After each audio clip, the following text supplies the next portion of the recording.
Yes. Happy Sunday. Happy Sunday. Happy Sunday. Yes. See, we already. Hey, all right. We already got a hey, yay, Maddie. That's my friend from back home. Yeah. Welcome back to another episode of TSP, the Scuttlebutt Podcast. Myself, Richard, and my co-host Andrew. We appreciate you guys logging on, checking us out. Before we get started here with Mr. Matt Bertron, we have a message from our sponsor, and also I have a couple of things to say. I am in talks, and I've signed the go-ahead for Semper Designs to design a website for us. Nice. Thank you, Chris Nobles. Yes, he is going to call me. It's already signed. He's going to call me tomorrow, and we're going to lay it all out. So I know he's busy, and he gave me a great deal, so I'm not going to rush him. But hey, he does good work, man. That's awesome. That's good to hear. Next month or so, we will have a web presence. So we work under nonprofit called Minutes Wisely, TSP, the Scuttlebutt Podcast, and I have another podcast where I talk about sports, and that's on Sunday mornings at 0900. And all the money for the sports podcast goes to youth sports, and all the money that's generated here at TSP, it all goes to helping our veteran brothers and sisters here in Middle Tennessee. Hoorah. So there are links in the show description. If you'd like to throw a few bucks at us, we'd appreciate it. Please donate. Please donate. We need your help. We picked up some Patreon sponsorships this week also. Patreon's a good way to support the show. We have, you can donate as little as $5 a month. I picked up a couple $5 months, a couple $10 months last week. It really helps us out because that money goes to help paying for the website and the podcast productions. And also, like I said, we're a nonprofit, so the money goes to helping our brothers and sisters out. And so our main show sponsor is coming up, Jeffrey Sabins. So we have him. There's Jeffrey Sabins and Proven Valor.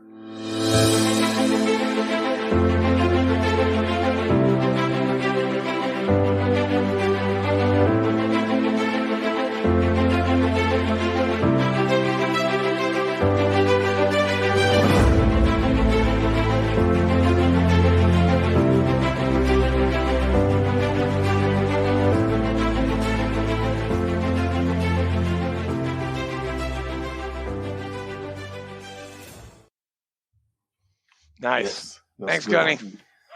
So before we get started, a couple of weeks ago, we had a podcast with a Top Gun pilot, and he's doing some amazing things down in Florida. And I reached out to him and I asked him if I could play his promo to his movie that he's making. And he said, yes, absolutely. So I think every episode will start with that. What do you think, chaps? Oh, dude, I love that video. I really do. Right. He sent me the extended version today, so let's give this a shot before we start talking with Matt. Okay. And 3, 2, 1, lights on.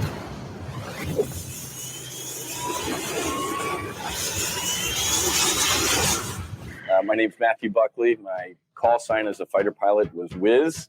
Served the United States Navy on active duty for 10 years and then flew fighters in the reserves for 6 years. Being a fighter pilot for the United States Navy was the culmination of a dream. Dogfights at supersonic speed on the edge of consciousness. Life and death situations created stress, trauma, depression, anxiety, and fear.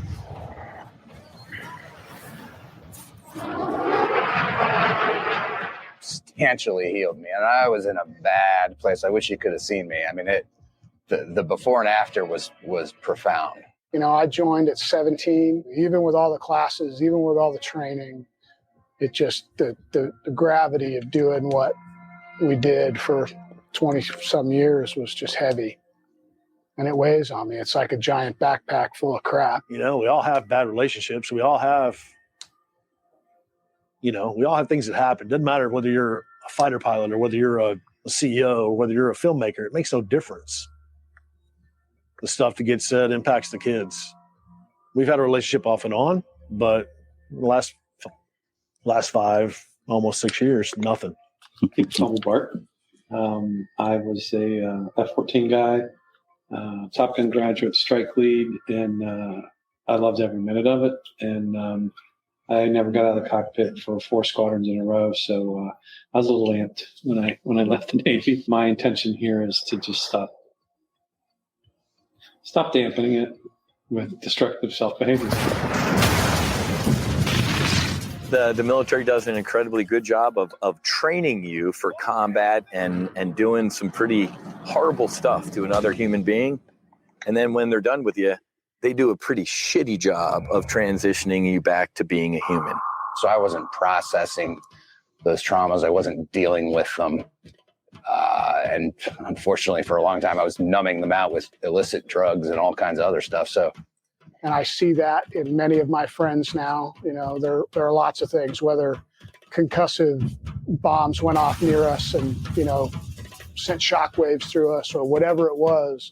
It's these accumulated traumatic brain injuries that really change your mind. That I am finally opening the door and taking a step. This plant medicine has been around for thousands and thousands of years. It took me on a journey downrange with these 4 other incredible men, human beings, veterans. As a result of the medicine, I literally found God.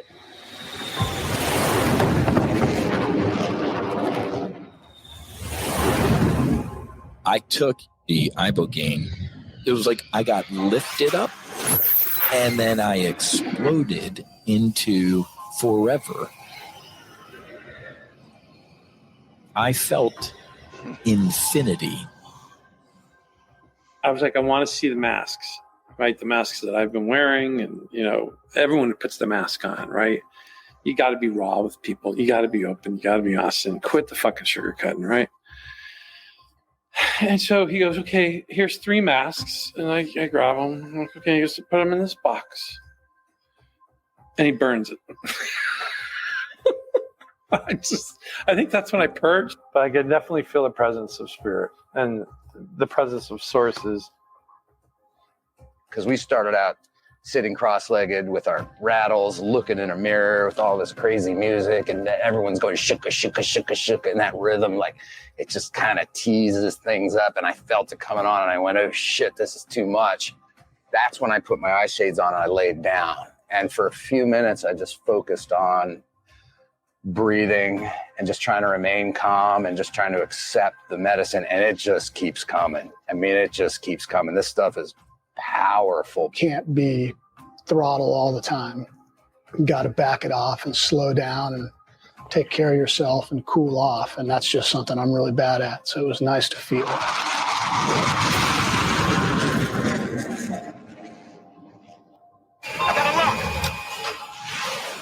What happens in this world is beyond logic.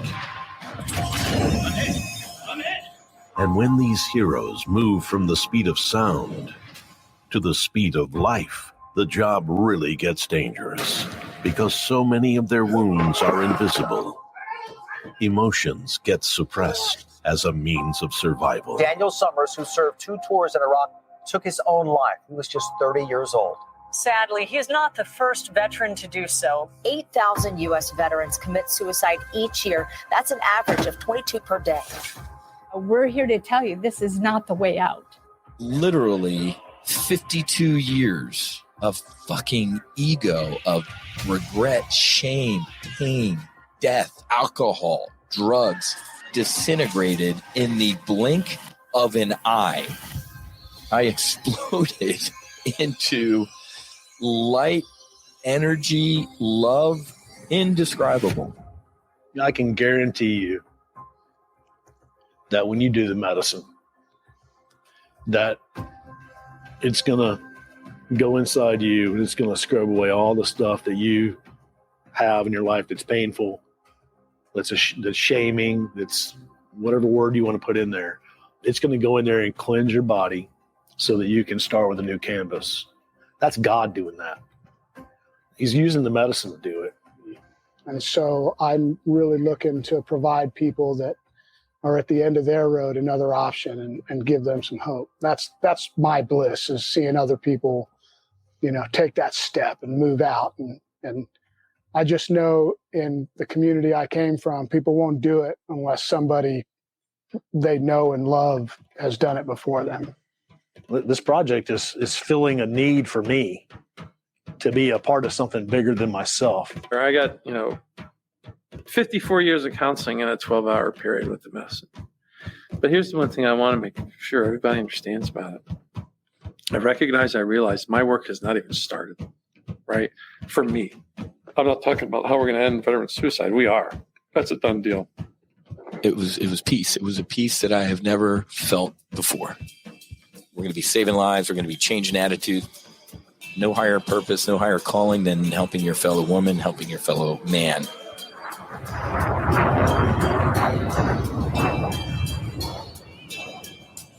On May 27th, with the opening of Maverick Top Gun, we step out of the cockpit into the real-life stories of decorated pilots. We're going to heal everybody, not just veterans. Nobody is left behind.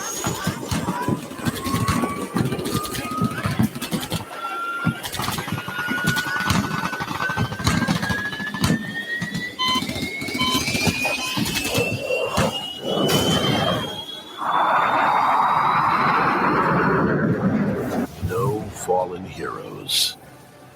3, 2, 1, strike go.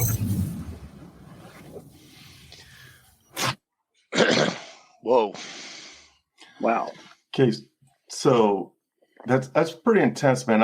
I get all in my feels when I watch that. Me too. Yeah. It's pretty amazing. And hold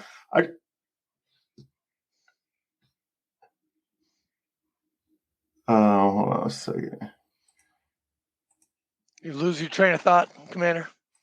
The next YouTube video started playing, so I was trying to close it out. Sorry. Oh, okay. I was doing too many things behind the scenes. But what I want, so I was getting the sound in my ear. I didn't know if you guys were hearing that. But before I get on to Matt, I just want to mention that Andrew and I started this show. It was just audio, and we started right here in my room. We'd have a guest here, and now it's a YouTube channel. And now we're working with a Top Gun pilot, and literally, I feel like we're saving lives out there.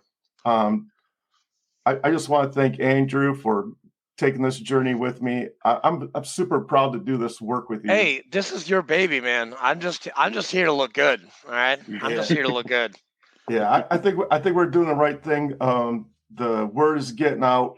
It's getting bigger and bigger, and I swear to God, we're listening to these guys, and we're taking their stories. And that was, when you started this whole thing. I mean, when you started 20 years ago in the American Legion and the VFW, you thought about this, and you wanted to share this. And I'm honored, and I think Paul Freeman is our number one fan. Thanks, Chief. Thanks a lot. Yes, thank you, Chief. He Get back on your ship, Chief. Paul Freeman asked when that show was going on. He wanted to know when Wiz's that movie's going to air, and I swear, didn't he say like November 11th time? Yeah, I think so. Yeah, November 11th. Yeah, that's right. Yeah, for Veterans Day. But I think it's yeah. Hey, Paul. I'll go ask Wiz because I think we're going to be doing a fundraiser for him. So yes. Hey, Travis Parrington. Good to see you too, brother. Yes. So we got a lot of good things going.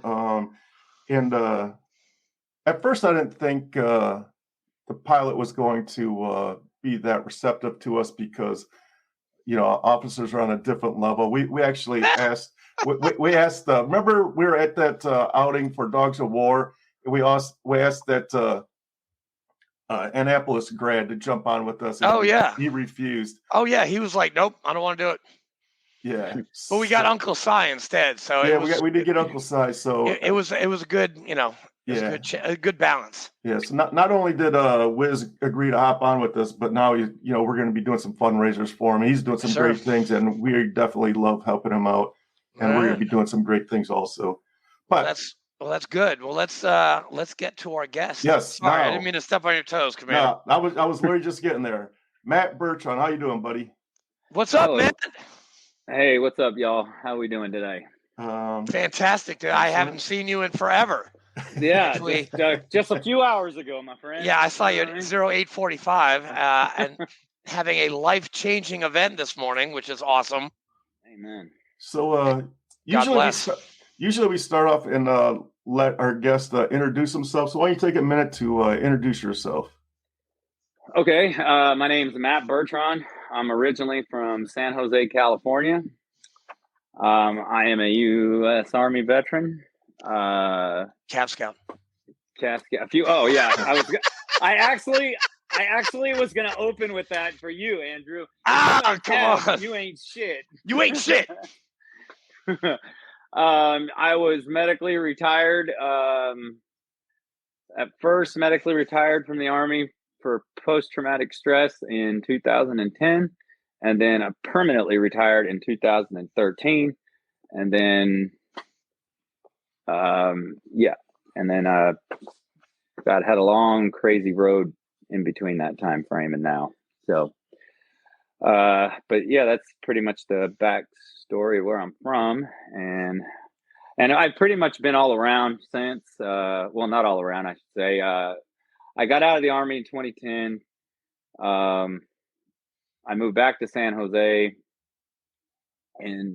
for 5 years, and then I realized I couldn't stand that state, and so I moved to Tennessee. So now like the song says, I hang my hat in Tennessee. God bless, man. That's awesome. Yeah. How'd you pick Murfreesboro? Well, I was.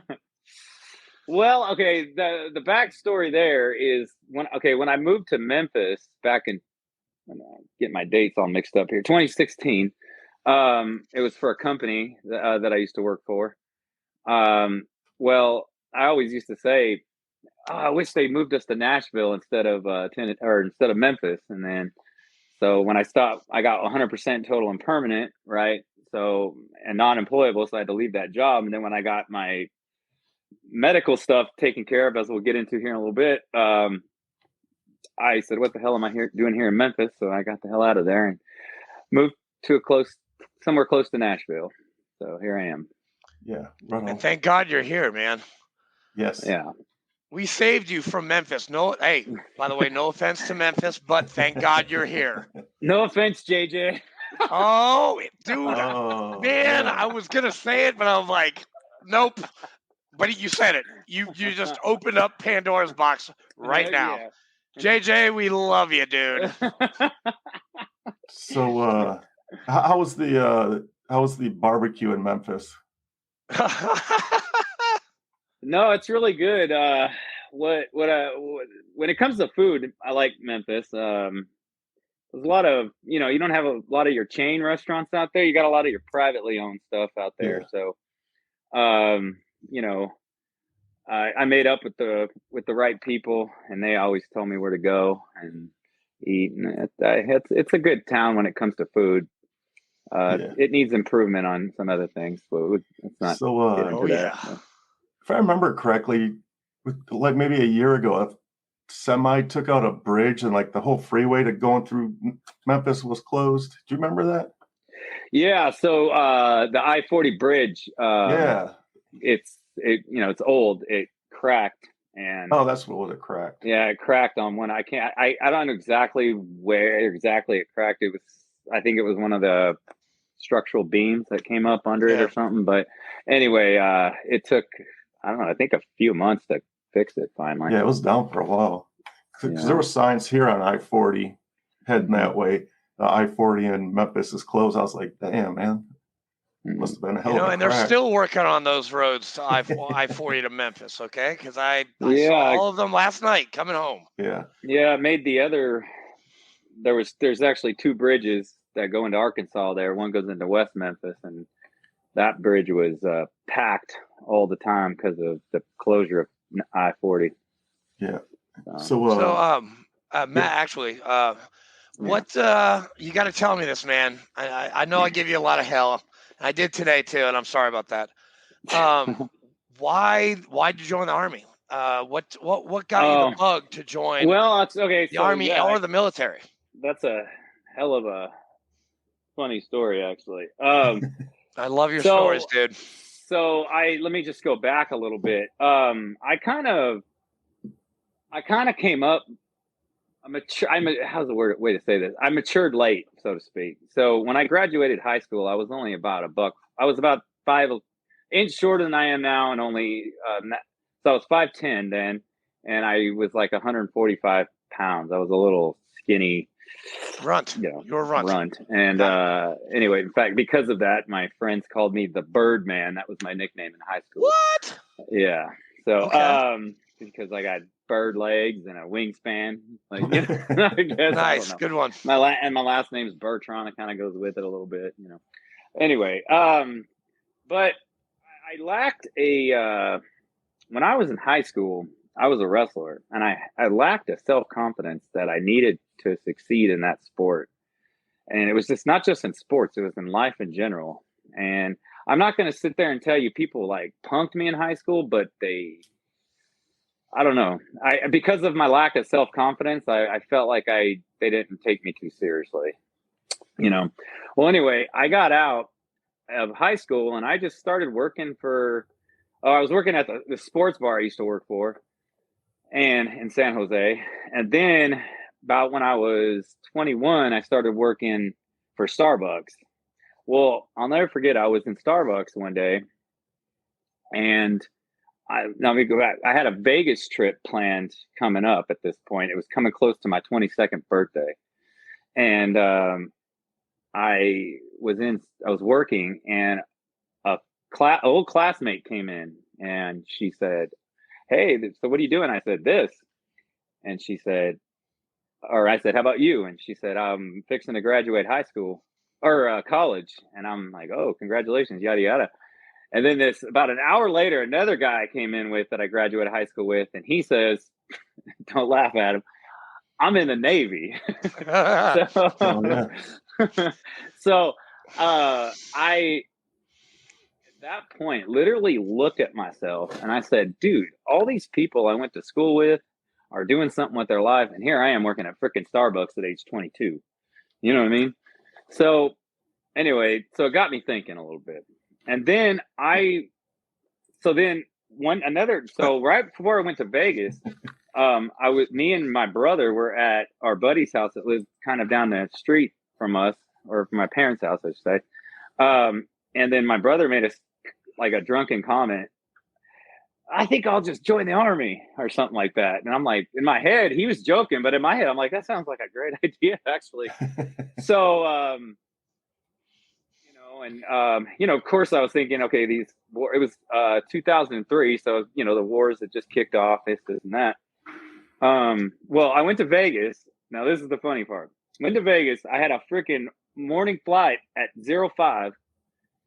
I literally came off the strip to the airport to fly back to San Jose and continued to drink at the airport.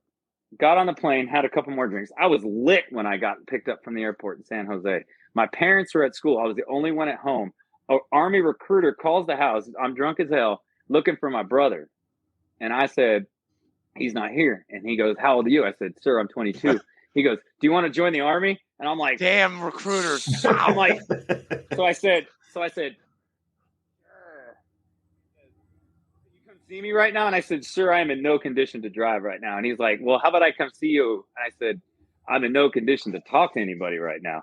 And he goes, "How about at 2:00? And I said, "Sure," in the afternoon, 1400. So all of a sudden, I'm awakened by the doorbell ringing at 1400. He's right on the dot. And I'm like this. Anyway, long story short, he convinced me to join the Army, brought me into his office, showed me, or I took the ASVAB, got like I can't remember exactly. It was in the 70s somewhere. And he showed me all these videos, and he showed me the Cav Scout video, and it showed them riding in dune buggies in the desert and stuff like that. And I said, hell yeah, I want to do that. Well, I just want to say I never rode a dune buggy or a motorcycle in the damn Army the whole time. So, but that's what made me join the Cav right there. And then the Cav. Let's talk about this cover that you guys wear. This cowboy. Oh, the Stetson. He's talking about. Oh yeah, the Navy. The Navy guy is talking. He wants to know about your Stetson, sir. Yeah. So do you have to? Is there requirements? Do you have to do something to earn this? So you can wear. Okay, first of all, Stetson and Spurs is against AR 670-1 altogether. Okay. Whatever that means. Okay. Army. We'll take your word for it. Army Sorry, there's some civilians listening too. Army Regulation 670-1. There you go. But we always say the Cavs were the redheaded stepchildren of the Army, so we just do what we want. Anyway, no, there's no requirement to wear the Stetson, but to wear the Spurs, you had to go on a spur ride and pass the spur ride, get through it, to earn your silver spurs, and then to get your gold spurs, you have to deploy to the war with a cavalry unit. So do you have that? I have all of them. Yes, he does. He wore them all. He wore them on Sunday. He wore the Stetson with all his pins, and he wore his gold spurs on his boots and a kilt. Yeah, I did. Yeah, he looked good. He looked good, folks. It's on my profile picture on my Facebook page. Matt Bertron is my name. Yeah, check him out. Well, while we're talking, I'll try to find it. Oh, now he's gonna find it. You're gonna get plastered. You're gonna get plastered on the scuttlebutt wall, man. Yeah. Get ready. So anyway, yeah. But so that's how I joined. I can get into when I was in if you want. Oh yeah. Oh, we're gonna dive into that, sir. I was giving Commander Fleek a chance to ask some questions too. I don't want to hog his spotlight right now. Yeah, no, go for it, man. Dude. Okay. Matt, all right. Well, I went to basic training at the Fort Knox, the former home of the cavalry. We have a joke in the nice. He's looking good. Look at that guy. Damn. Yeah. I'm looking. That guy looks pretty hooah there. It does look very. It looks very hooah. Anyway, so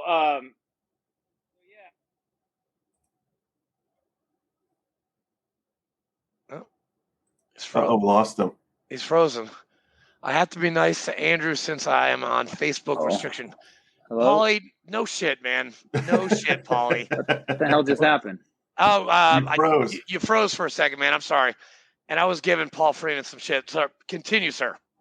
No, yeah. So I went to Fort Knox. We have a joke in the Cav. You're not a true scout unless you went to basic training at Fort Knox, because they moved it to Benning. I can't remember what year, but it was a few years back.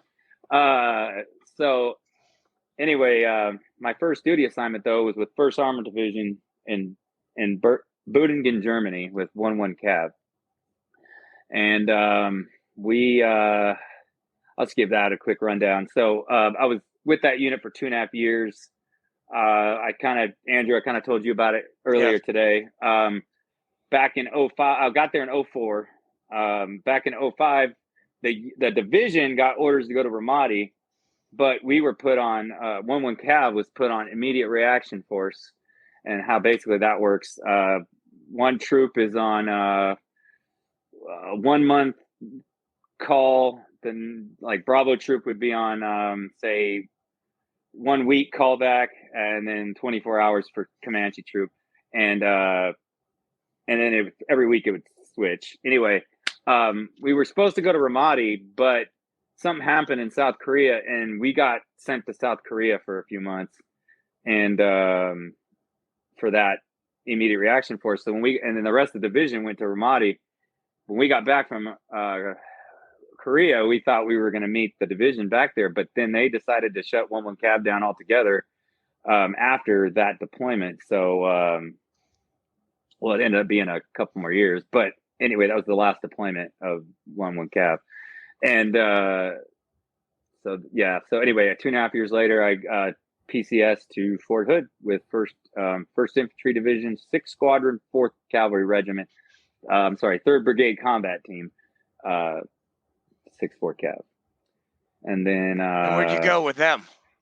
Yeah, I'm getting to that. So okay. I know, man. I'm goading you on a little bit. Yeah, I got it. So that unit 3-1 was set up just to go to Afghanistan. It wasn't the actual real 3rd Brigade of 1st ID. It was just a 3rd Brigade combat team, and they ended up doing, I think, 3 deployments to Afghanistan. If somebody from 3-1 is out there, please correct me if I'm wrong. I believe it was 3 deployments to Afghanistan. We were the first one in 2008. Now, in 2008, so here I am. I'm a young E5, and so a young NCO, never been deployed before. And basically, our platoon sergeant calls us in our office before, and he says, "Hey, we're going to the shittiest place in Afghanistan." And I didn't know better. I had nothing to compare it to, so I didn't know what the hell we were doing. Well, if anybody out there seen the movie The Outpost, that's where we were. Now, in real life, there was 2 outposts. In the movie, it says there's 1, Cop Keating. The reason why they use Cop Keating is because Cop Keating was the one that got overran. But really, there was 2. I was at Combat Outpost Lowell, just 5 miles up the road. And we actually, in 2008, 2009, we actually got hit more than Keating did. And now, I don't have this exact number, okay, but it is give or take around this number. We got hit over around 300 times, give or take. And that's an over-exaggeration. The only month we didn't get hit was in the month of February because it snowed. It was the only month it snowed pretty much. But so one thing I'll say about that movie, if anyone's seen it, now the plot was totally made up because some of the characters in that movie were with us. Some of the characters with 173rd. In fact, Captain Keating was killed before I even got there, so that's where the movie kind of played that differently. But the way the wars fought in that movie on both those outposts is almost exactly accurate. Like the pop shots, like you'd just be sitting there, just minding your own, and all of a sudden, pop, pop, pop, pop, pop. You're like, whoa, shit! And then sometimes they would set us up with a small. So how they did it, they would do these small attacks just to see how we'd react, and then once in a while they'd hit us with a full-on 300 plus Taliban, try to overrun the outpost type firefight. And it was so, and I always joked with the Iraq vets. They would always talk about, like in BIOP or Ramadi or wherever they were, they talk about the green zone, and we go into the red zone or whatever you all called it. Andrew, correct me if I'm wrong, if I'm saying that wrong. No, that's right. You're good. Well, at the outpost, there was no green zone. We were constantly in the red zone, even at home. And from mortar attacks to RPG attacks to full-fledged, just I'm going to take you out type of attacks. And it was all, we were on the defense the entire time. And I'll never forget, we got off the bird when we first got there. And imagine this, you're on this small outpost the size of a freaking parking lot, right? Surrounded by mountains everywhere. Literally got off the bird in the middle of the day and just like, what the fuck is this place? And in the whole deployment, we were on the defense. Imagine getting, and some people say, or my ex-wife used to ask, why do you have to sleep with a gun next to you? Because I'm used to protecting my home the entire time. Because that's what it was. When you're at home, whether you're on the OP or the outpost itself, we're getting hit. You're never on the offense. We went on the offense like twice out of the whole deployment. And that's what it was. And the only reason why we survived, because when we got there, and this is why Keating got overran, by the way. Keating had the way we were set up when we first got there, the way 173rd had it set up is they had Humvees set up as fighting positions on the LZ. Well, my platoon sergeant, he said basically when 173rd left, what the hell are we doing here? So what we did is we moved all the fighting positions to the castle. That's what we called the castle. It was the main structure of the outpost there. We moved all the fighting positions to the thing. So when they tried to, if they overran us, or if they got on the wire, we can still fight from that position. Yeah. Meaning they didn't beat us yet. And that's why Keating, in my opinion, that's why Keating got overran, because once they broke past the line of Humvees, that was just open season all day long. Done, yeah. From there. Yeah. So they tried to overrun us like that on May 9th. Well, a few times, but on May 9th was the biggest one. They hit us with like, I don't know if I had to guess, 300 maybe. And that was like and the way they did it was amazing. Taliban, just because they speak a different language doesn't mean they're stupid. You're right. They hit. So first they hit the Cornegal Valley. I'm sure y'all heard that place before. First they hit the Cornegal Valley, which occupied, I can't remember which one, but it was either the Apaches or the Air Force. I can't remember. And then they hit Keating with a small attack. So basically Air Force and Army Apaches were totally occupied at that point. Then they hit us full on 300 plus. Now, in one of those attacks, that was just to give you an idea how they used to do it. Now, in one of those attacks, which I don't recall this, but so I used to get concussions a lot in football and wrestling. And I used to just, back in the day, here, you good? Yeah, I'm good to go. Well, I was exposed to an RPG blast on one of those attacks, but I don't remember the rest of the firefight.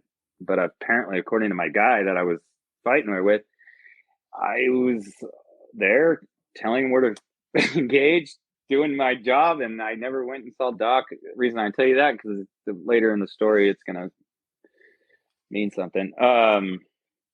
So anyway, I got concussed a few times out there, but just never got treated for it. And anyway, we left that place in 2009, and then went back to Fort Hood, obviously, and then I went to Fort Irwin after that. By the way, if anybody's still in out there, do not go to NTC to be stationed. By the way, that is a terrible place to be stationed. So what happened there, though, I didn't know what was going on. I was just doing my thing, doing my job, taking care of my guys like I always did. And I started having, I'll never forget the first night it happened. I didn't have a night terror, but have y'all, or Andrew, maybe you know what I'm talking about? You ever heard something that's not there, like an explosion or a pop, pop, pop, pop, pop? Oh, yeah. And you're just like, what the fuck? Well, that was happening every night when I was at Fort Irwin. Every night. And I didn't know what PTSD was at the time. You know what I mean? So, and then there was some incidents that happened where I would just start losing it on my Joes for no reason. And people look, even my fellow NCOs were looking at me like, what the fuck is wrong with this dude? Yep. And then, out in training one day, so a Canadian unit came in training one day. We had to train them to play op for wherever their outpost was, whatever. I can't remember where they were from, but, so we had to play Army. So we got a real mission, a real objective, and we had to go get this target that was in one of the buildings in the pretend Afghan town that was there, right? Well, it wasn't training to me at that point. I was really on this mission, if y'all know what I mean. And you were full on. You were full on. We're going in. I get my team inside this room, and there was some Canadian dude dressed as a Haji, and he goes, "Oh, I'm out of play. And he's on his knees trying to fuck with his weapon. And I booted him right in the fucking dome, dude. And they stopped training at that point. Talked to the first sergeant and my platoon sergeant, and I was just like, I don't know what happened. I just kind of lost it. And they all have been deployed before, so they got it, Well, about a month later, I was in Las Vegas. And again, there's a lot of Las Vegas going on. Gotta love Vegas, man. Gotta love Vegas. So this only one, it was about 1,600. I was the only one at a $25 blackjack table, and some freaking Haji was standing behind me, and he wasn't trying to start shit, but how they just kind of monitor the table, see how it's going, Well, I didn't feel, he was literally right here, And I just looked back at him. I said, "Sir, can you stand like right here? Do you have to stand right fucking behind me?" And I don't know what he said, but he said something like smartass to me, dude. And I just fucking lost it. I lost it. I snapped. I don't even remember, but apparently I busted his nose, and it took like 4 security guards to pull me off. I have no idea to this day how I did not go downtown Metro. For some reason, he fled the scene. I don't know why he did that, but he did. But I found out that day that Las Vegas, y'all, in case y'all need to know, Las Vegas casinos have jails downstairs. And I was incarcerated in one for 4 hours. I did not know that. Anyway, maybe Katrina knows that. I don't know. I'll have to ask her. One of the guys that was working down there, he was a retired sergeant first class, actually. And he ended up calling NTC, my first sergeant, actually. And anyway, I got called into the office, and I thought I was going to get like an Article 15 or something. But no, they sent me to psych instead. And yeah, got diagnosed with chronic post-traumatic stress, obviously.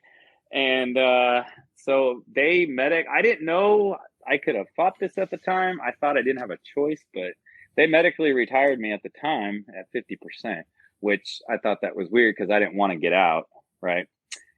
And then, so here I was, the Army's done. Things are going to be cake from this point on, right? Negative. No, it wasn't. That was the start of the fun, actually. And do you want me to get in that, or do you have any comments about anything? No. I mean, I have a question. Yeah. Yeah. Commander Fleek has a question, and then we want to get into that other stuff because that's good. I've heard it before, but the guys at home, they need to hear this. They need to hear it. So when you were on your outpost and you said that they were attacking, were they just like lobbing in from the side of the mountain, or they do a straight bum rush? So it was either mortar attack, it could have been a sniper attack, maybe a team of maybe 5 to 6 guys out on, we had TRPs numbered throughout, 360, it works 360 degrees. So but that would just be to set up the large coordinated attack where they set up fighting positions everywhere and just so it was like this the entire time. And if it wasn't for, honestly, as Marines and soldiers, we talk shit for fun about the Air Force, but if I wouldn't be here right now if it wasn't for the Air Force, because on May 9th, man, we were fixing to get overrun. Thanks a lot, Ross. Thank you, Ross. Thank you, Brian Walker. Yeah, there was Hadjis coming down the south draw there, and I thought they were going to breach the wire, and all of a sudden, a 5 or JDAM, just the whole south face exploded, and it took out all of them, I guess. So, thank you, Air Force. Thank you, Air Force. Yeah, we love our Air Force. We love our Air Force and our Navy. We love all the branches. We really do. I mean, I don't know too many Space Force people, so I can't really say it. But everybody that served in the military, we appreciate everything that you do and you've done for us. The ones that went before, the ones that are about to go in, the ones that have been there before. You guys, I mean, Commander Fleek, you were on a carrier ship that was about to kill the commies. Okay. And Paul, shut up, Chief. Shut up, Chief. You don't love me. You don't mean it. I know it. But no, Commander Fleek, dude, he was on the Carl Vinson. You were in Afghanistan, Matt. I was in Ramadi and Fallujah. I mean, we are war fighters, and these stories. I mean, I don't know, Matt. I've heard these stories from you before, but I'm like super pumped up that you're talking about it right now. I'm really into it. It's like watching Father Michael give a sermon. I'm getting into it big time. Yeah, there's more to that war, that deployment. That's intense, but I think the key point, based on the opening video that y'all showed, the story after that is what matters right now. Yeah, and we want to dive into that. If you want, I can come on a later date and talk about the deployment itself. But Yeah, But we could definitely do a part I just two wanted to of give Matt you, Bertron. This is your show, man. You do what you want. Yeah. All right. Well, I based on today, I kind of want to tell the after story. Yes. All right. So when I got out, so it didn't affect me really right away. So I got my life before the Army was wrestling. I was a competitor and a coach. And then right when I got out, I got a head coaching job. So I was right back into a familiarity. You know what I mean? Mm-hmm. So I didn't really, I had the things that I told you before about the things in my head, but nothing serious. And then I got married in 2013. And Woo! I got forced to quit coaching. So I was there finally in an unfamiliar territory mentally, and all of a sudden something started happening to me. I couldn't explain it.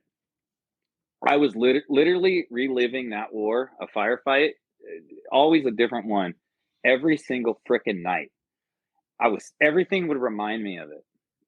The that tree looks like one by our outpost, like something. Yeah. Freaking somebody's pouring ketchup on a burger. Oh, it reminds you of blood. You all know how much that is, right? Just something to trigger. But I didn't know what was going on. I would just start get irritable for no reason. I'd literally start taking my thumb, start doing this crap. And then my ex-wife, what the fuck is wrong? In a nice way, like, what's wrong with you? Like, blah, blah, blah. Well, things started happening. Like, I just started flipping out. Like one day she goes, I forget what caused the fight, but she asked me to do something. It was just all nice too. She did nothing wrong. That was all me. That marriage, that divorce was all me. She asked me to do something, and I was like, "Why?" And she said, "Because we need to do yada yada yada." I just started screaming at her. I picked up a chair, threw it through the freaking closet door, and she started crying. She started witnessing me having night terrors in the middle of the night. I would elbow her in the middle of the night. Yep. I'm sure you know what I'm talking about, Andrew. Yep. I would, this is all coming from her notes that she gave me, actually. She would be telling me stuff. I'd forget what she'd tell me. She would tell me to get stuff from the store. I would forget it. She would try to tell me how her day was, but my mind, I'd be zoned somewhere else, right? And I started just seeing people in general, and I'm sure some of y'all can relate to this.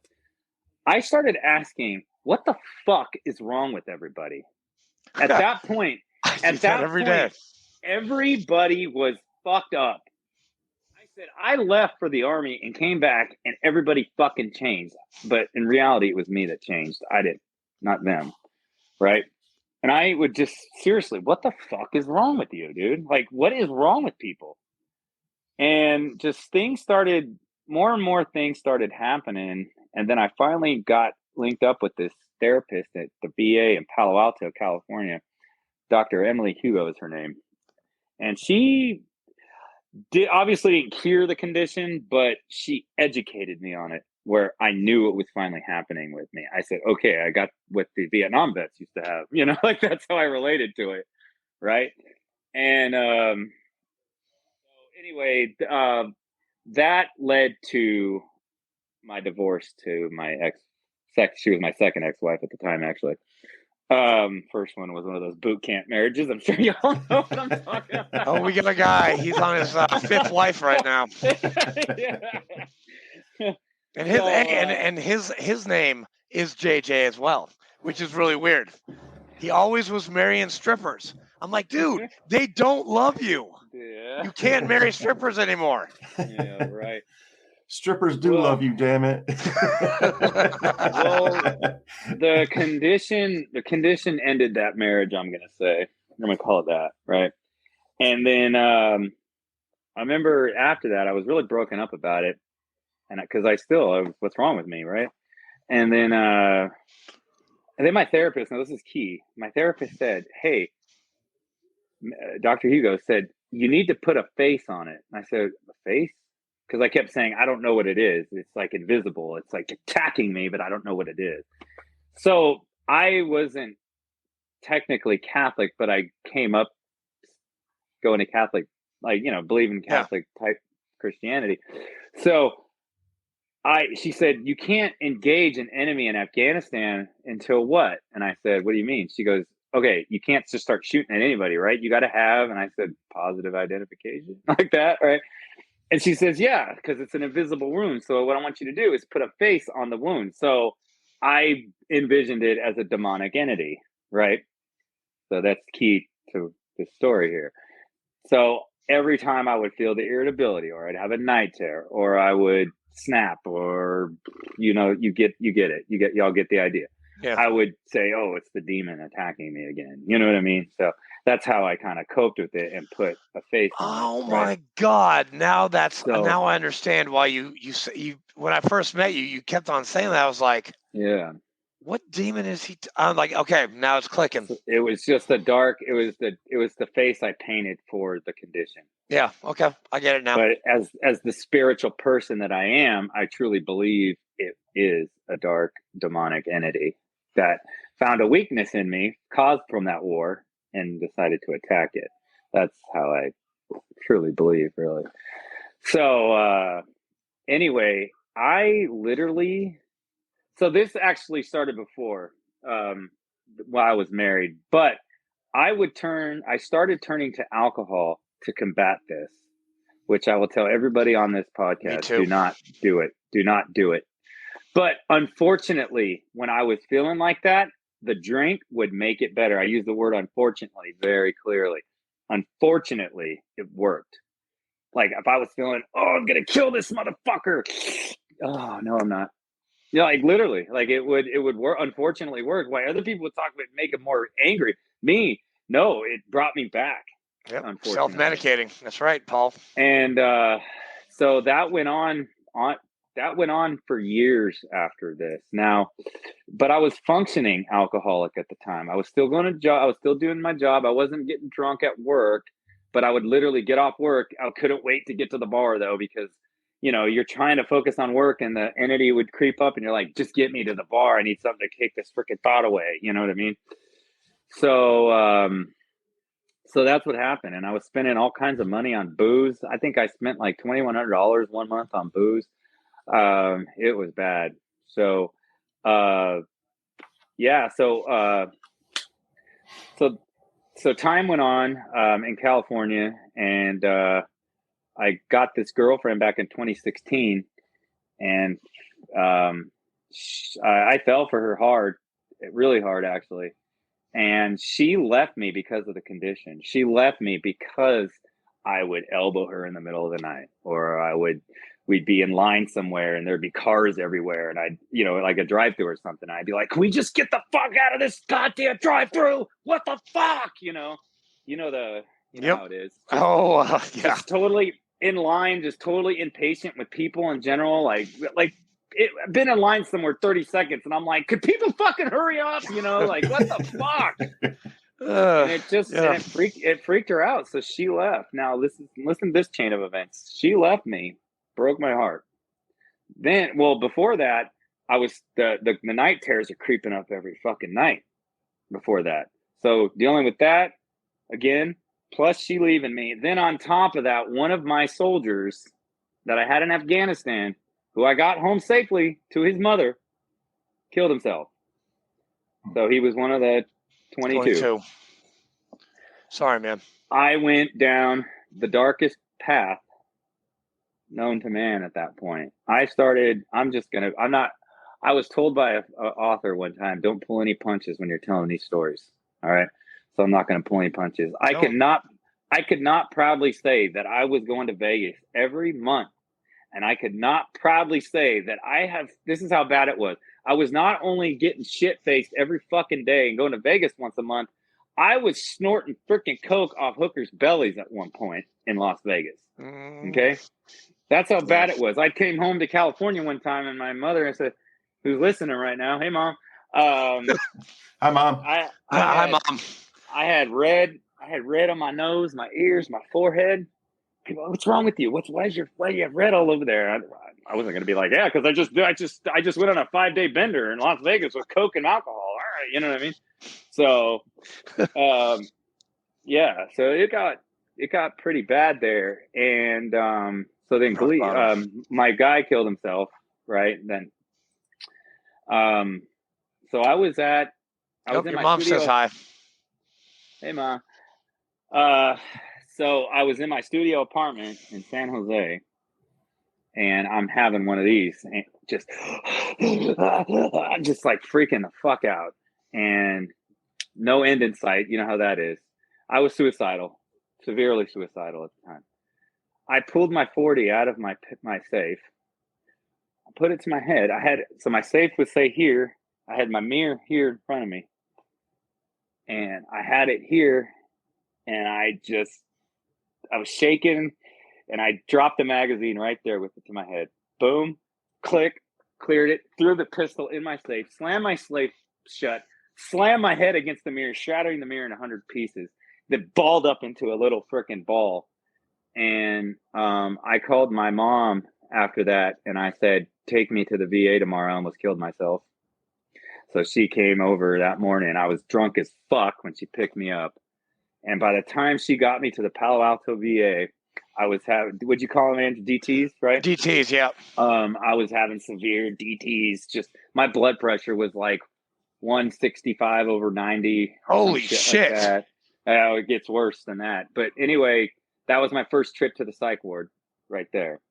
And I was the only PTSD patient at the time. Wow. That's a story for another day, but don't put a PTSD patient with people that are actually crazy, because it gets ugly. Anyway, Paul, hold on one second. Paul Freeman, Chief. DT is called, it's delirium tremens. It's basically withdrawal from alcohol. Like you get the shakes, you start hearing things, you see things. It's really, really bad. It's when the body is craving it so much. Yep, there we go. Nice job, Scott Birmingham. Yeah, thanks, Scott. Thing about hallucinations real quick. That happened before the DT started for me, and I couldn't explain that either. There was a soldier, an Afghani soldier I watched die in Afghanistan, and I used to see him all the time. Not all the time, once in a while, and he wasn't there. And that was before I had DT, so it wasn't caused from that. And that's coming in a minute here. But anyway, so I recovered from that, though, and I actually stopped drinking for 3 months after I got out of the hospital. And my job opened up an office in Memphis, so I was like, okay, get me the hell out of California. So I transferred to Memphis at that point, and everything was going good at first when I got there. I got back to drinking, but nothing crazy, just kind of like socially drinking. Still too much, but not to where I was like having DTs and shit, right? And I was like, okay, I have it under control. So I was back to being like a functioning alcoholic again. And I'm not being proud of that, by the way, y'all. I'm just saying that's what my mentality was at the time. Like, okay, I'm good to go. You know what I mean? Which I wasn't. Okay, just point that out for the record. Well, I was kind of like a functioning alcoholic for a few years after that. And then it started getting bad again in 2019, actually. It started, I guess they called it I heard somebody call it a PTSD relapse, right? And I remember I went to the doctor. They were trying to feed medications down my throat again. That shit wasn't working. In fact, some of the antidepressants made me even more suicidal even. So I stopped taking them. So that caused me to drink more. You know what I mean? Because I'm sorry, it's the only thing that's working. You know what I mean? So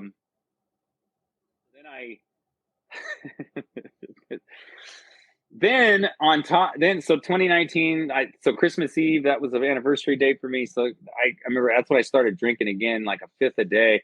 Then the pandemic hit. Okay. Now, President Trump said on a thing, he said, or a conference, he said, I asked the VA to up their mental health because this is going to affect the veterans the most. And I was like, Mr. President, all right, I'll be fine. He was dead on. He was dead fucking dead on, dude. And I was dating a girl at the time, and this happened really fast. If anyone from Memphis was listening, you're probably gonna laugh when you hear me tell the story. I married her very quickly. That's number 3.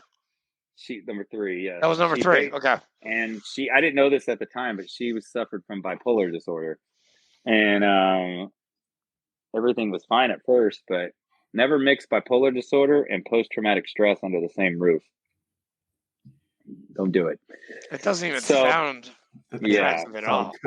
So that was really bad. And this is how bad it got.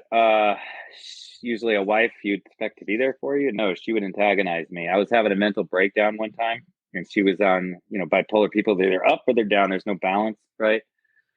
She literally handed me my 40 when I was having a breakdown and said, quote, in a demonic voice, imagine this. Oh my God. In a demonic voice with her eyes wide open, just like this. Holy shit. She said, here, do it, and I can own this house. Jesus. I was like, what the fuck is going on here? And, yeah, oh my goodness is right, Paul. My goodness is right, Chief. So anyway, after weeks passed, Pop's been called because, again, bipolar, post-traumatic stress in the same roof, not a good thing. Anyway, she long story short, ended up getting committed. And then Jesus. Then my old platoon sergeant calls me up afterwards. And then we started talking about my history with the condition. And he said, have you ever gotten tested for a TBI? And I said, negative. And he's like, I'm going to link you up with this organization. It's this organization right here, Defenders of Freedom. And they basically, I don't know if she's listening right now. Donna Cranston is the founder's name. She has a civilian doctor. Dr. Goudet is her name. I don't know if she's listening, dude. But anyway, so I initially went there to get tested for TBI, but Donna called me up and she says, you can't be drinking while you're going through this treatment. Well, I already knew I was a full-fledged alcoholic at the time, and I knew I couldn't just stop, right? So I stopped, or I tried to wean myself off. For anybody who tries to do that, do not try to wean yourself off. It does not work. Okay. I got there. Very right about that. By the time I got there, I was having DTs already, right? And so I would literally drink after treatment just to not have them, not to get fucked up, just not to have the withdrawal, but it wasn't working. So what happened was after, I want to say it was the 3rd day of treatment. By the way, she had diagnosed me with a TBI at that point because that happens in the first day. So day 3 into treatment, or day 2 into treatment, the night before that, I was feeling weird, and I remember thinking I need to go get. And I was totally out there. I was downstairs smoking a cigarette at the hotel, and I said I need to get something to eat. But I didn't even have my wallet on me. I just had my phone and my keys. As I was driving, it was in downtown Dallas, by the way. I forgot to clarify that. This was in downtown Dallas, Texas. I was not driving in Texas. I was driving in Collierville, Tennessee, where I lived, 7 hours from where I lived. But I was hallucinating that I was in Collierville. Then when I came to, I was lost in downtown Dallas. Now, my phone decided to play freaking GPS tricks on me and kept rerouting me back to DFW. So I called Donna and I said, hey, how do I get back? She got me back to the hotel safely. I was hallucinating all fucking night at that point. No way. I went down the street, got a 5th of Jack Daniel fired. Yeah. Was it called the Fire Jack? Yeah. Jack Fire. I drank the entire bottle that night because I was hallucinating, just to not hallucinate, and came back to treatment the next day, reeking like it, coming out of my pores. You know what I mean? Well, they sent me to the behavioral health, the psych ward, pretty much, and I started having more hallucinations at the psych ward that night. And they took my blood pressure that next morning. It was 190 over 123. Oh. And so I went through detox there. Now, here's where it gets kind of crazy. I went 4 months after that without drinking, battling the condition. Now, people were asking me that knew me in Collierville, like, you know, I have family there too, and they were all like, "What's wrong? You're acting different, yada yada." I'm like, I'm battling this for the first time without alcohol. So, you know, the condition itself, you know what I mean? Well, I wasn't a Catholic, but I did know the Catholic priest in town, and I went to him one day, and I said, "Yeah, I know, Scott. It is." So I went to the priest that day. This was around December now, anniversary of the Christmas Eve attack. And I was just bawling in his office, and he, Andrew, correct me with some help me out with some terminology here. Basically confessed all the sins that I was doing. Yeah, you did a confession. Confession, pretty much, yeah. And you were trying to get absolution. You were trying to get absolution from him for your sins. I expected to go back home and be cleansed at that point, right?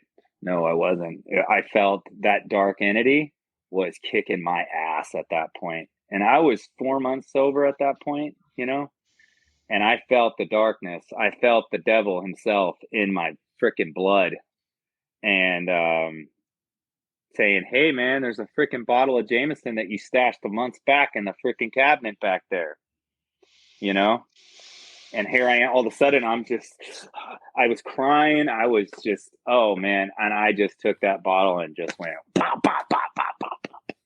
And again, unfortunately, what'd it do? It worked. Anyway, relapsed at that point. My plan was, Andrew, you probably know what I'm talking about. My plan was to drink that day and that day only, right? Didn't work out. Oh, you'll see. Yeah, I'm only gonna have one drink. So now going back real quick, Dr. Goudet, my brain doctor, she took my blood work. She warned me my pancreas was not healthy. That's how she said it. Your pancreas, she said, I'm worried about your pancreas. Right? But so from January, February, March, April.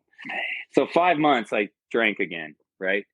Well, I started losing my appetite and getting bad acid reflux. Yep. And then my stomach started swelling. And all of a sudden, I had a girlfriend at the time, and she came home from work one day on the May 31st. She came home from work, and I was in absolute pain from my belly button all the way to my back. And she goes, "Babe, what's wrong?" And I'm like, "I don't know. I'm in fucking pain. I couldn't even walk. That's how bad it was." So she rushed me to the hospital. And then they put me on all kinds of drugs, obviously. And now I didn't know this until I woke up, but they put me on a ventilator on June 1st, 2021. So this was just a year ago. Yeah. Now this is where it gets weird. Now to the audience, what I'm fixing to tell you, you could choose to believe it, but I swear to you from the bottom of my soul, this is honest to God truth. What I'm fixing to tell you right now. When I was in that induced coma on the ventilator, I was not just in a sleep. I was literally in a black space, just me. I can feel my hands as I'm touching them now. That's how real it was. I can talk to myself and hear myself in my head just as I can hear it now. But there was nothing. It was just black. I can feel the ground below me, but there wasn't a ground below me, if that makes sense. It was almost like I was in a virtual reality room almost, All of a sudden, a blue path appears, followed adjacent with a red path, like a trail. And it glowed. It wasn't like a street road. It was just like a glowing road that led to nowhere. And I was like, what the fuck is this? Then I looked over to the red side of the road, and I saw it for the first time in the physical form, the demonic entity that I pictured in my head. it was a shadowy looking figure, kind of grayish, and you could barely make a mouth with these lifeless eyes, right? And it said to me, "You're coming with me now." And I looked at it and I said, "The fuck I am." And I started running up that blue road and it started to follow me. Well, it kept trying to go on my side of the road, but it couldn't. Something wouldn't let it do it. Now, next thing I know, the road was coming to an end, and I was in this old Western setting at that point, and I was dressed as an old cavalryman back in the, I'm going to say it, Andrew, a cavalryman dressed as they dressed during the War of the Northern Aggression. Yep. Yep. And it was in the form, the entity was in the form of an old outlaw-looking cowboy. Right now, it shot me with a pistol at that point, right in the chest. Now, in real life, apparently, anyway, I don't know what was going on there. They had to like tie me down or something. I don't know. But anyway, I remember I couldn't move though. I didn't fall to the ground, but I couldn't move. And I kept telling myself, "Come on, move your hands, move your motherfucking hands, move." And I was able to move. And the next thing I know, I was running up that road again. And then the road came to an end again as the entity was following me. And then all of a sudden I was on combat outpost low again by myself though. It was like it was May 9th again. That attack was going on, but none of my guys were there. It was just me. I was there by myself. And then the Taliban had me surrounded all of a sudden on the LZ. And one of the leaders, I guess, came out to talk to me, and it was the entity. And it said, "You're coming with us now." And I took off up that road again. All of a sudden, I just was out of combat outpost Lowell, and I took off that road again. Now, the road ended again, but it was back to the black space. And I saw a white light up in the corner, just very small, looked like about that big. And I couldn't run, I couldn't fly, but I can like swim. Does that make sense? I could swim, kind of. Yeah. The thing grabs me by the ankle and spins me around. And it says, "You're coming with us now. It is your time." And it, demonic sounding voice, by the way. And I looked at it and I cocked my fist back and I said, quote, "In the name of the Father, the Son, and the Holy Spirit, I defy you." And I punched it, and his what's it called? His face kind of peeled back, and I swam to the light. And as I opened it like that, I remember doing that. I was literally sitting there with tubes hanging out my mouth, with a doctor standing over my face, saying, "Do not try to talk." And they helped me lean over, and I spit the tubes out. And I guess they were expecting me to be like totally out of energy and drugged up at the time, but I screamed at the top of my lungs, "What the fuck just happened right now?" And she said to me, "Do you know what day it is?" And I said, "Memorial Day," because that's the day I went out. And she goes, "No, it's June 12th. I said, "What the fuck just happened?" "Sir, we're going to tie you down again if you don't calm down," the nurse says to me. Well, I'm just going to tell you, from that day on, I felt this feeling within me driving me. From that day on, I had no thoughts of alcohol anymore. I had no thoughts. The condition was still there, but it was bottled up. Everything, I have trusted that feeling from that day on and has not guided me since, or has not misguided me since. And, I went through the chemical dependence program at the VA. Yeah, that helped a little bit. They encouraged me to go to AA. I didn't use AA though. And God bless you all that use AA. If it works for you, then do it. But it didn't work for me. Whatever that feeling was, I decided to follow it. And that was it. Just follow that feeling. Well, later I found out that feeling was the power of the Holy Spirit. And Amen, brother. And that's what brought me to what happened today. And what happened? What happened today, Matt? Yeah, what did happen today? What do you mean I know by what that? happened. I just want to hear it out of your mouth. So I didn't tell you this first part. So let me tell you leading up to this. Now the entity is still there. It's kind of like I got my foot on its throat though, and it does get pissed off. Now let me tell you what happened in the month of May. So May has been a very bad month for me, as you can tell. So not only from the war, but my ex-wife got committed in the month of May. The Memorial Day weekend is when she did get committed, and that's when she popped. So so May's been a pretty bad month for me, overall. You know what I mean?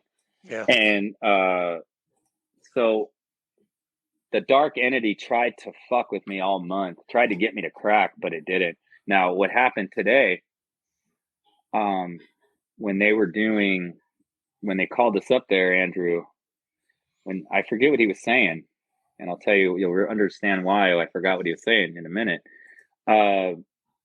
While he was talking, before he, blessed my head, put water on my head and did the oil on the head, that thing, he was doing his little speech, right?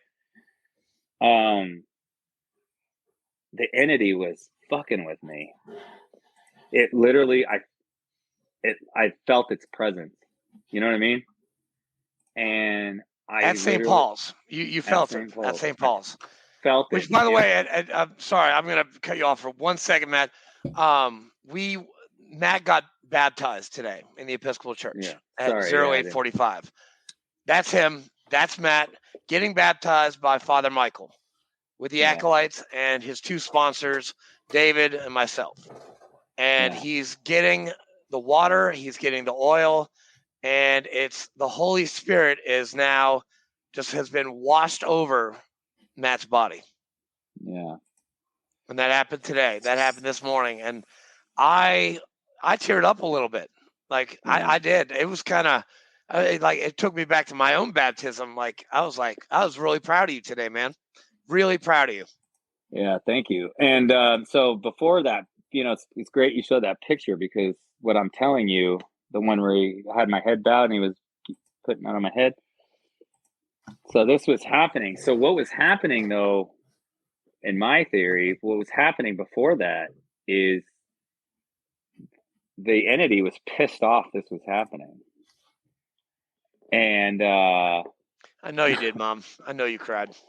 So the entity was pissed off, and you're going to love what I said in my head before we, what this picture showing happened. I literally in my head said, quote, "Complain all you want, you son of a bitch, you lost." Amen. And Amen. Thanks, Lisa Marie. Anyway, and we will overcome. So then after what you're seeing in the picture happen and the oil thing, I felt the feeling, the good feeling, the power of the Holy Spirit. I felt it just lift me up. Do you recall me looking back at you, Andrew? I did. Yeah. And when I look back at you, that's when I just felt it. It was just like a energy charge just charged through my body. Dude, it was just it's a beautiful it was a beautiful thing today. Today was Pentecost for all you Christians out there. Pentecost is a Christian holiday. It's when the Holy Spirit came over to the disciples, and usually on these high holy days they had the baptisms. So they baptized Matthew, and then they had a little kid that got baptized as well. They did it in the morning. I guess they do it early because it takes a little bit. But I've never been prouder to be there for Matthew. So I was really happy for you, Matt. Yeah. And then the last thing I want to say in this is, now what this feeling has told me to do. Now, when I say for all you who are interested, what I mean by the feeling, the Holy Spirit, it's not a voice. It's not a vision. It's a feeling. It literally is a feeling. Like, it tells you what's right and what's wrong, right? And you just got to trust it. Now, so when I say, I am so glad. Oh man, I'm glad you said that. That's now, awesome. and now listen. Now, this is what I'm gonna say now. All right.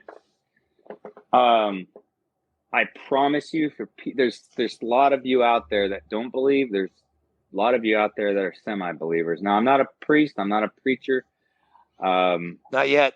I'm just gonna tell you, based on my own experience, I promise you 100% from the bottom of my heart, it is real. Okay? It is 100% real. Amen. And you just got to find it and trust it. That's all you got to do. And I promise you it won't steer you wrong.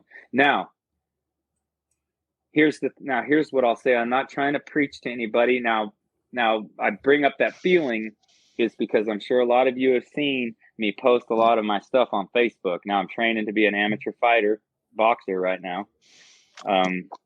August 20th is my fight. If anyone's interested, here in Murfreesboro. Or Smyrna or Laverne, right? Yeah, or is it in right. Murfreesboro? It's either Laverne or Laverne, Murfreesboro. yeah. Now, so it's only 11 miles away. It's fine. Still in the same area. If anybody's wondering why I post the things that I post on social media, it's because I know from experience that if I tried to preach to any one of y'all out there that has the issues that I once had, if I tried to preach to you, y'all would tell me to kiss my ass. I don't need your help. Because you know why? I used to get pissed off. It's true. When I saw people that were squared away, I'd get pissed the fuck off. I would hate on him. Fuck that guy. Too. He's all squared away. Why am I sitting here getting drunk at the bar? What the fuck? Fuck that dude. You know what I mean? Too. So I get it. And I understand. If any of y'all are listening, I understand going into this. That feeling that I keep preaching about told me that you're going to lose friends over this. And you're going to have people hate on you over this. But it said, keep doing it. Keep preaching or keep bragging about it. Keep telling people about it. Keep showing people how you rose from the ashes from nothing and came to where I am now. It's possible. You can do it. And you can ask anybody who knew me back then. Wow. I was a freaking mess, dude. I was a mess. I was 236 pounds of nothing. No confidence, no self-confidence, drinking alcohol every single day. Just depressed at the world. Fuck everybody. It's everyone else's fault, not my fault. You know what I mean? It was the conditions' fault. It was the Army's fault. It was the Taliban's fault. Fuck Blaming that. something other than yourself. Yes. Yes. But we've all been there. But now, and I post the things that I post is because a lot of you out there who posted on the IW website, that's Irreverent Warriors, by the way, Irreverent Warriors website. What's the mission statement of Irreverent Warriors, sir? Mission statement for Irreverent Warriors is to combat or bring veterans together. Bring veterans together. Using camaraderie. Humor and camaraderie to improve mental health. And that, there's a picture right there. You're welcome, Nate. You're welcome, Cindy. Yeah. And so anyway. Damn, look at you, dude. But I understand that when I post my things on Facebook that people hate me. People hate the fact that I have came from the ashes and rose to this. You can hate on me all you want. You know what? I don't care. That's that's your call, and I'm not going to change. So yeah, you're gonna get haters. You look pretty ripped there, buddy. Oh, thank you. Yeah, that's not lifting weights, by the way. That's all boxing and cardio, believe it or not. Yeah. So anyway, but yeah, I went into this recovery, and the training, the boxing training, the recovery from alcohol, and my restored faith in the Lord. I knew I was going to get haters because you know why? I was one of those haters before. I was one of you haters out there. Me too. I used to hate the fact that dude came in all ripped and in shape, and here's me all fat, 236 pounds at the bar. By the way, now I'm 175 pounds, and I'm still cutting to 165 for the fight. But oh yeah, with yeah, there's your coach. Well, there's me and Coach right there. I gotta. Don't jab right here. Jab right here. Don't jab right here. Nice. That's a good right. Yeah, good. Yeah. That's a good one, man. Back it up. I want to see you and Eric go at it, man. He would. He might be listening because I told him about it. He would absolutely destroy me, Andrew. I don't even know. What dude, Eric, dude, Eric would kill me. He'd kill me. You're talking about a pro that has 30 seconds. You're talking about a pro that has 30 fights. I've been fighting training to fight since February. So, dude, if Eric hit me once, I'd be knocked out. Damn, that boy both you boys can fight, so that's good. No, but I will give. You know what, Eric, you might want to. Eric, if you're listening, you should get on the show too because he has a story. We'll get him. Not like mine, but he rose from the ashes too, and became what he became because Eric, of boxing. yeah. So this Eric is Eric Draper. He's Golden Gloves. He was Army. He's a Veterans Treatment Court, same as me. And this boy can fight. I mean, and our VFW has been sponsoring him for like 2 years right now. He is awesome, and hopefully we can do the same thing for you, Matt. Yeah, and then hey, I gotta reiterate one thing. I have my mind goes nuts, y'all. I'm sorry. Dude, we're squirrels, man. All of us. I gotta jump. My 3-year-old is calling. Okay, bye. Bye, Lisa. Thanks for jumping on, Lisa. Thanks for jumping on. That's my friend from California. So anyway, one thing I'll say back to the haters thing. Look, y'all, if you decide to quit drinking because you're like if you're drinking socially, that's one thing. I was drinking to forget. If you're drinking like I was drinking and you decide to quit doing that and take my path, you're going to lose friends. Okay? Because you're going to find that a lot of your friends are people you just drank with, and that's it. And they're people, and they're gonna tell you, if you were to tell them right now, hey, I'm gonna stop drinking, y'all, they're gonna be like, oh, we're gonna be your friend forever. Well, guess what? When you see them, they'll say hi, give you a hug, yada yada yada, but they're not gonna invite you to go places anymore. Dude, fake friends. They were just acquaintances for you. That's what I learned. They're not gonna invite. They go, oh, he doesn't drink anymore. Now I don't go anyway, so it doesn't bother me. I still have friends that are good friends now. They still, hey, we're doing this. You want to come? And but those are those right there are your true friends. But, those guys. What I'm saying is going back because that's what stops a lot of people to take the path that I took.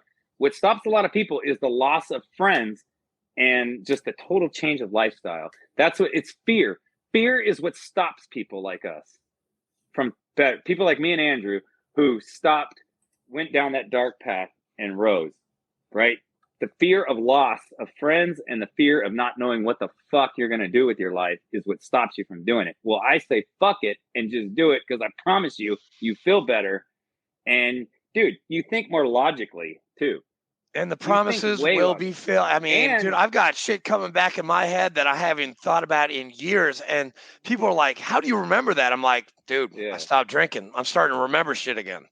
So, yeah. So, and especially, and Dr. G, if you're listening, this is for you.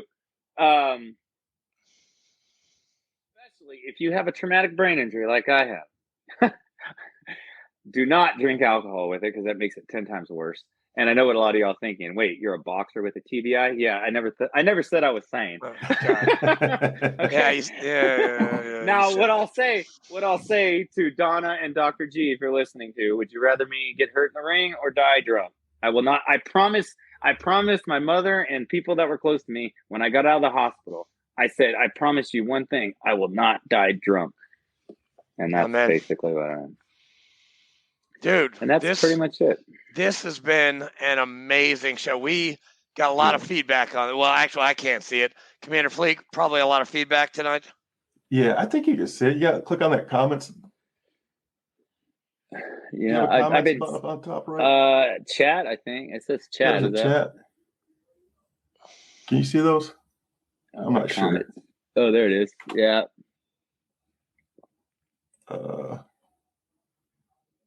Yeah, I see them. I got to go through them. Paulie wants to know what a TBI is.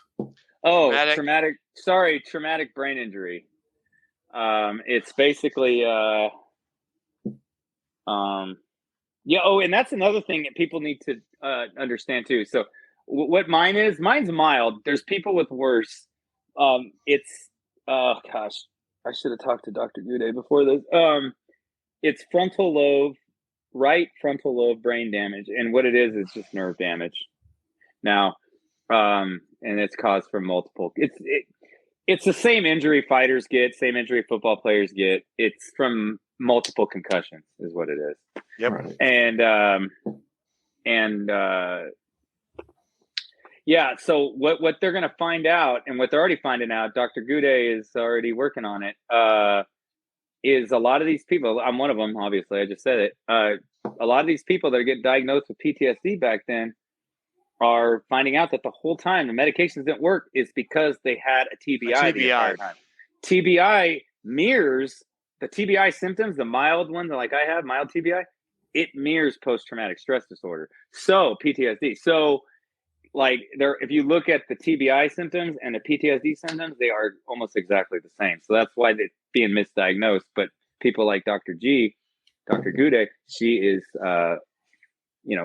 finding this, that it was misdiagnosed from the VA from day one. And this, if y'all are interested in that, it's called Defenders of Freedom. His name is an organization. So if you're interested in it, take a look at it. Yeah, definitely. And their website has a bunch of stories from other veterans that have worse TBIs than me. And it's pretty, they've changed a lot of lives, that organization. Just because of that, mine, because again, treated for PTSD for 10 years to find out a TBI the entire time. You know what I mean? So it's worth looking into. If you have PTSD and your medications aren't working, most likely you have a TBI. So yeah. Look into that. Well, that's awesome, man. And dude, I thoroughly enjoyed hearing your story, and a lot of people needed to hear that tonight. And yeah, and you broke a record because we've never went an hour and 33 minutes. Yeah, before. This is a PR record for us, man. Yeah, I'm sorry. No, don't apologize, man. People need to hear this stuff. We got all night. And it's Paulie Freeman said very informative. Yeah. Chief, you are informative, sir. That's big coming from you, man. Thanks, Chief. Hooah.